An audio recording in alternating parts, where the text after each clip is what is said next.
Hi mga loves! Ang init-init sa labas. Ngayon naman, tuturuan ko kayo ng masarap na red juice. Red naman yun, loves.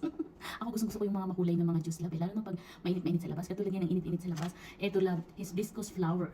Sa Pinas is gumamela. Gumamela siya, love. Ayan siya, love. Dried na po yung nabibili ko, love. Ayan siya, love. So, ayan, dinadry na gumamela flowers. Ayan. So, ito yung binibili kong brand palagi. Ayan. Tapos ito, love, kagabi, nagbabad na ako ng anim na ganito, na flour, love. Anim na flour. Binabad ko siya sa aking tea sifter. Ayan. So, meron akong ice. Wala nang blender, loves. Kaya, sigurado naman ito kayang-kaya niya na. Diba?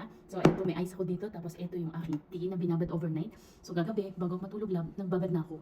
Para pag uwi ko ngayon galing work, ready na siya, love. So, ayan, may ice na ako. Baso na may ice. Igagawin ko lang siya, love. Ayan. Yay! O, diba, love? Red na red siya, love. Napakasarap. Ayan, ikaw na bahala kung paano mo siya. Pero mas maganda lang binababad siya overnight. Ayan. So, as usual, hindi tayo naglalagay ng mga pampatamis. Pero kung ikaw, love, gusto mo, lagyan mo siya ng kahit ano, love. Lagyan mo siya ng honey or anything na sweetener na gusto mo. Pero ako ganyan lang siya, love. So, meron, eto, love, kulay red. Ayan, ayan, fresh na fresh.